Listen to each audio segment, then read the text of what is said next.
Ce journal vous est offert par le FPI, Fonds des promotions de l'industrie, votre partenaire privilégié pour la réussite de vos projets.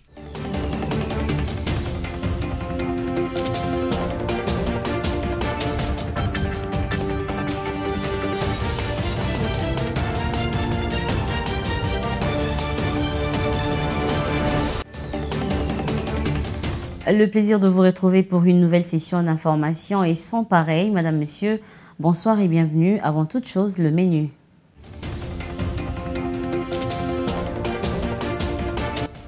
Denis Kadima, président de la centrale électorale, a lancé les travaux du forum sur l'observation électorale jeudi 2 novembre 2023 au Pullman Hotel à Kinshasa.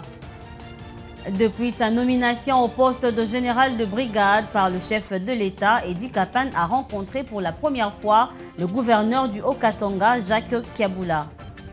En sport, plus de suspense, Cédric Bakambu, Meshak Elia, Chancel Mbemba font partie de 26 poulains de Sébastien Desabre qui joueront aux éliminatoires mondiales 2026. Vous aurez tous les détails dans les minutes qui suivent. Et voilà, c'est tout pour le menu. Le Premier ministre Jean-Michel Sama Lukonde a inauguré hier jeudi à Kinshasa le nouveau bâtiment du premier data center national. Cette inauguration a été faite en présence des ministres des Finances Nicolas Kazali et sa vice-ministre Yves Maël nous en parle. Pour améliorer les performances financières et doter le pays des outils de gestion et de conservation de données à la pointe de la technologie, le Premier ministre Jean-Michel Sama Lukonde a inauguré le jeudi 2 novembre dernier les nouveaux bâtiments du premier data center national. L'ouvrage inaugurant en ce jour est un bâtiment sécurisé abritant différents équipements électroniques dont des ordinateurs, des systèmes de stockage, des serveurs et des équipements de télécommunications.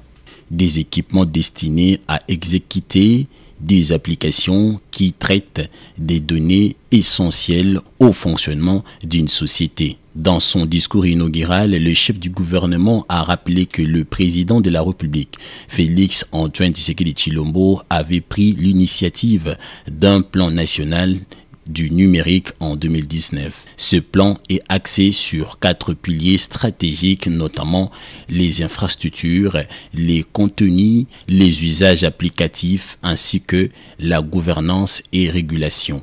Il porte la stratégie du développement numérique à l'horizon 2025 avec un accent particulier sur la mise en place de la modernisation des infrastructures telles que c'est le cas aujourd'hui.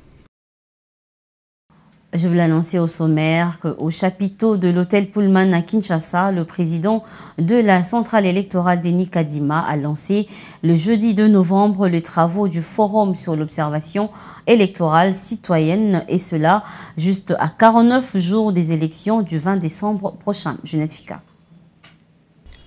Dans les soucis d'améliorer les processus électoraux en République démocratique du Congo, la Commission électorale nationale indépendante CENI compte mettre en place un nouveau code de conduite en partenariat avec les différentes organisations, qui sera le résultat des discussions et contributions collectives. C'est à cette occasion que le numéro 1 de la centrale électorale, Denis Kadima Kazadi, a lancé les travaux du forum sur l'observation électorale citoyenne. Denis Kadima a renseigné que la CENI poursuit les mêmes objectifs primordiaux que les observateurs. Dans l'entendement de la CENI, l'objectif d'une mission d'observation est de réaliser une évaluation objective, indépendante et impartiale des élections, conformément aux instruments légaux de la RDC et aux normes internationales régissant les élections démocratiques dans le monde. Et cette évaluation sans complaisance des observateurs devrait aboutir à des recommandations. Toutefois, la CENI constate que certains observateurs oublient leur devoir de réserve, mais aussi ils oublient les bonnes pratiques en matière électorale. Malheureusement, la méthodologie dominante en matière d'observation électorale à ce jour consiste à identifier systématiquement les faiblesses du processus électoral. Hormis les membres de l'Assemblée plénière, de la CENI, plusieurs personnalités ont pris part à ces forums, notamment les représentants du corps diplomatique, de partenaires techniques et les financiers de missions d'observation électorale nationale et internationale. Toujours dans le même chapitre, la police se dit prête à sécuriser le processus électoral en cours d'une manière professionnelle. Le colonel Julien Mavungu de la police nationale congolaise l'a dit le jeudi dernier au terme d'une séance de travail bipartite CENI-Police et la CENI, ici représentée par son secrétaire exécutif Toto Mabikou, pour sa part, rassure en outre qu'il y aura bel et bien élection. On l'écoute. Numéro 5/026 du 6 mai 2005, la police a reçu mandat pour la sécurisation des élections. Et le commissaire général de la police nationale congolaise, en tant que président du Centre national des opérations de sécurisation du processus électoral, a invité tous les membres du CNO autour de lui pour pouvoir échanger sur l'état des lieux de la mise en œuvre du processus électoral et de sa sécurisation. C'est dans ce cadre qu'il a convié tous les membres du CNO autour de lui pour parler autour de cette question. La police, pour la sécurisation des élections, c'est d'abord une mission et en même temps un ordre. Une élection sécurisée, oui, et là où les conditions sécuritaires sont établies. Parce que vous n'êtes pas sans savoir, chère madame, qu'il y a certains coins et recoins de la République où l'insécurité règne, notamment les partis qui sont encore sous occupation de l'ennemi. Toute autre chose à présent, le ministre de la Santé publique, Dr Roger Kamba, a noté les jeudis 2 novembre 2023 lors du briefing presse aux côtés de son collègue de la communication et médias que plusieurs avancées sont enregistrées sous le leadership de Félix Tshisekedi. À travers l'amélioration enregistrée, le gouvernement avait modifié les impacts globaux de la santé liés notamment à l'accès aux soins ou encore à l'espérance de vie, qui est aujourd'hui la plus faible de l'Afrique. Le ministre de la Santé Roger Kamba a signifié qu'en 60 ans depuis l'accession de la RDC à l'indépendance, aucun hôpital n'a été construit tant dans la capitale Kinshasa que dans d'autres provinces du pays. La République est arrivée, il a trouvé, comme je l'ai déjà dit et répété, un pays où la santé avait été abandonnée, complètement abandonnée. Et cela s'est matérialisé par plusieurs choses qu'on peut énumérer rapidement. Je vous ai dit, on n'a jamais construit un seul hôpital public depuis l'indépendance, pas un seul. Vous vivez à Kinshasa, vous voyez, vous connaissez Mamayemo, vous connaissez Kinoise, vous connaissez Kitambo, vous connaissez Ngaliema. Allez demander l'âge de ces hôpitaux-là. Aucun hôpital n'a été construit après l'indépendance. Alors si Kinshasa est comme ça, imaginez l'indépendance. Roger Kamba a martelé sur l'amélioration du secteur des santé en termes d'infrastructures. C'est manifesté aujourd'hui par la construction et réhabilitation des hôpitaux et centres de santé sur toute l'étendue du territoire national. Il a annoncé l'inauguration de l'hôpital général. Des références de Kinshasa ex et Mamayemo interviendront en mi-décembre de cette année. Ça aussi, je vous l'annonçais au sommaire, le nouveau commandant des brigades de la 22e région militaire, le général Edi Kapand, a effectué sa première rencontre avec le gouverneur du Haut-Katanga, Jacques Kiaboula. C'était le chef d'état-major de la force terrestre, le lieutenant-général Foll Sikabwe, qui avait procédé aux présentations. Après, le chef de l'exécutif provincial échangera avec le chef d'état-major des FARDC, le lieutenant-général Sikabwe Assindafal, en mission spéciale à Lubumbashi. Ce dernier est venu officiellement présenter le nouveau commandant de la 22e région militaire, le général de brigade Edi Kapandirong, a précisé le directeur des services de communication de la 22e région militaire, le lieutenant-colonel Dieudonné Ngoï Muyumba. Il est venu présenter le nouveau commandant 22e région militaire, en la personne du général des brigades Edi Kapand. Le général de brigade et nouveau commandant de la 22e région militaire, Edi Kapandirong, sera présenté ce vendredi 3 novembre 2023 au cours d'une parade mixte FARDC Police nationale congolaise au camp Major Vangu. Parlant infrastructure, les 7 km routes Nzolana vont être livrées à la population utilisatrice le 15 novembre prochain. C'est le message livré par le directeur général de l'Agence congolaise de grands travaux à l'issue de la visite qu'il y a effectuée ce vendredi 3 novembre 2023 en compagnie de l'entreprise et du ministère de l'ITP. Regardez. 15 novembre 2023, voilà la date à laquelle l'Agence congolaise des grands travaux va livrer la route Nzolana entièrement revêtue. Le message vient de son directeur général, l'ingénieur Nico Nzaou. Je suis content de vous dire qu'au 15 novembre, nous allons terminer les travaux de l'avenue Nzolana. Accompagné de son adjoint Jean-Claude Midombouete, de l'entreprise CISC SA et du représentant du ministère des Infrastructures et Travaux Publics, il a parcouru tous les 7 km de cette nouvelle route sous les explications du chef de mission. Tous les détails des travaux sont passés au peigne fin. La traversée de Nzamba-Yandangui a particulièrement été bétonnée sur 1 km pour plus de solidité vu le relief. Les 6 autres kilomètres du projet sont en couche de roulement de béton bitumineux. Cette route permettra, n'est-ce pas, de pouvoir fluidifier encore le trafic. Il y a un gros problème ici à Kinshasa, c'est le problème des embouteillages. Donc voilà, tant soit peu, cette route qui va pouvoir apporter, n'est-ce pas, une solution par rapport aux embouteillages. Donc, les gens qui viendront de l'UPN passeront par l'avenue Nzolana pour aller vers la ville. Et ceux qui viennent de la ville ne seront plus obligés d'emprunter l'avenue Ngouma.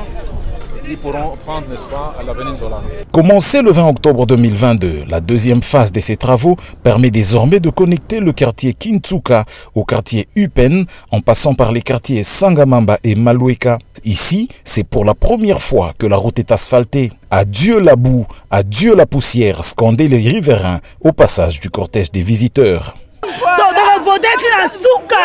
Le 3 novembre de chaque année, le monde entier s'empare d'une douceur particulière. C'est à cette date que l'on célèbre la journée mondiale de la gentillesse, une initiative lancée en 1998 au Japon par le mouvement mondial de la gentillesse. Et à la question de savoir si les Congolais sont gentils, quelques-uns ont donné leur avis. On va les écouter dans ce commentaire que nous propose Roger Matadi.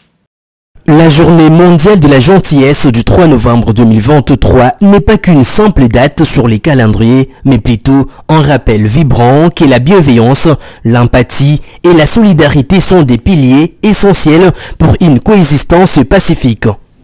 La gentillesse n'est pas simplement l'acte de donner un compliment ou d'aider une vieille dame à traverser la rue, bien que ces actes soient louables. Il s'agit d'un état d'esprit, une manière de se comporter envers autrui. Quelqu'un qui nous a interrogé à ce sujet explique. En fait, il y a gentillesse. On a concept de Rosala Dieu, Rosala très bonne. Dans vers Batunia sort, on va respecter le groupe. C'est que l'autre cause à la gentillesse. Respect vers Batu, Rosala Dieu vers Batu.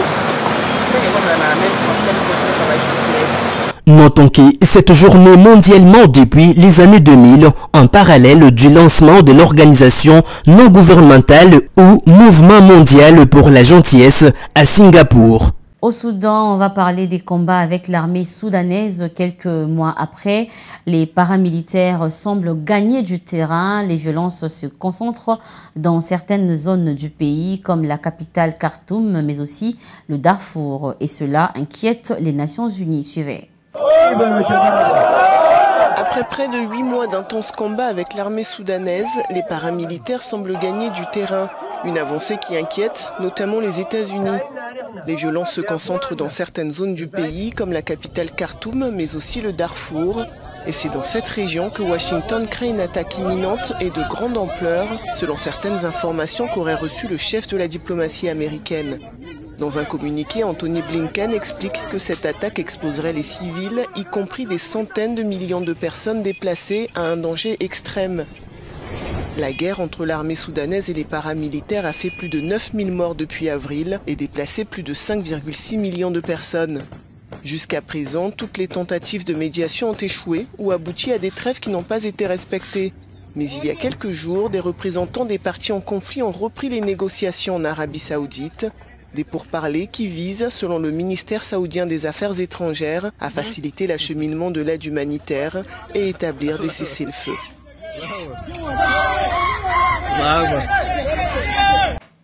Et toujours en dehors de nos frontières, en Israël, Israël a annoncé jeudi 2 novembre avoir encerclé la ville de Gaza après une semaine de combats intenses au sol contre le Hamas et des frappes meurtrières sur le territoire palestinien où 4 écoles de l'ONU abritant les déplacés ont été touchées. Un reportage de nos confrères de France 24. Gaza se réveille d'une énième nuit passée sous les bombardements. De jeudi à vendredi, des salves de projectiles et de fusées éclairantes ont fendu son ciel sans interruption. Aran Younes, ce journaliste, correspondant d'une chaîne de télévision palestinienne, couvrait la situation devant cet hôpital, au plus près des blessés. Quelques heures plus tard, lui et sa famille sont morts chez eux, leur domicile touché par une frappe israélienne. Tsahal annonce avoir achevé l'encerclement de la ville de Gaza et s'être infiltré profondément dans les secteurs tenus par le Hamas. Du côté palestinien, la branche armée du djihad islamique fait aussi état de combats très rapprochés. Jeudi, un nouveau bombardement a visé le camp de Jabalia, le plus peuplé de l'enclave palestinienne, avec 160 000 réfugiés. 4 écoles abritant des déplacés de guerre auraient aussi été touchées par des frappes selon l'ONU, qui parle de crimes de guerre. Dans le sud de la bande de Gaza, des milliers de Palestiniens ont fui les bombardements, sans pour autant se sentir davantage en sécurité. Les gens sont pris pour cible alors qu'ils se réfugient dans leur maison. Nous bougeons d'un endroit à un autre. Mais il n'y a absolument aucun endroit de sûr à Gaza. Nous avons besoin d'être en sécurité, d'avoir une vie décente. Nous voulons une vie normale, sans peur, sans horreur et sans guerre. Des experts de l'ONU estiment que le peuple palestinien court un risque de génocide. Israël annonce renvoyer sur le territoire assiégé de la bande de Gaza des milliers de travailleurs gazaouis, jusqu'alors bloqués dans l'État hébreu. Une façon de s'en débarrasser et de couper tout lien avec le territoire. Un mot de sport avant de boucler cette session d'information, mais en bref et en images. Éliminatoire mondial 2026, le sélectionneur des Léopards de la République démocratique du Congo, Sébastien Desabre, a rendu publique la liste de ses 26 poulains. Parmi eux, Chancel Mbemba, Ogi Bouchiri, Inonga Baka, Gédéon Kaloulou, Charles Piquel, Fiston Mayele, Meshak Elia, Cédric Bakambou, pour ne citer que ceux-là, joueront au match de la première et deuxième journée des éliminatoires de ce mondial, respectivement contre la Mauritanie le 15 octobre 2023 au stade des Martyrs à Kinshasa et le Soudan le 19 octobre 2023 au stade des Martyrs. À cet effet, Desabre rappelle Moukoko Amale, Gaël Kafuka, Yohan Wissa et Glody Lilepo pour la trêve de novembre. Dylan Bantou Bintika et Arthur Maswaku, blessés, ne sont pas convoqués. Voilà, ce journal est terminé. On va prendre à présent le rappel du menu.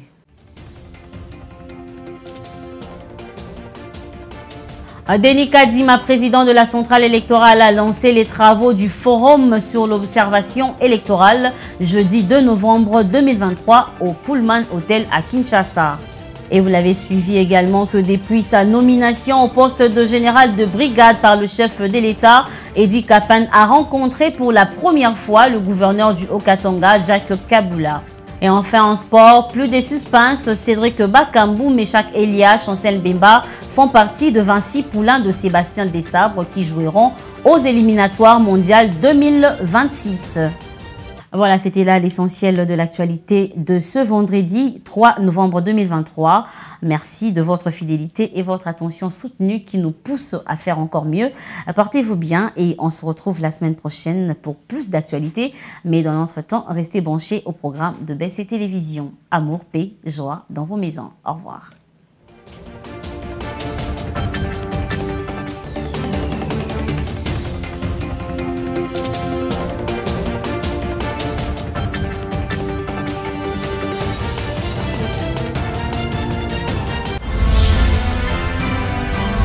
Ce journal vous a été offert par le FPI, Fonds des promotions de l'industrie, votre partenaire privilégié pour la réussite de vos projets.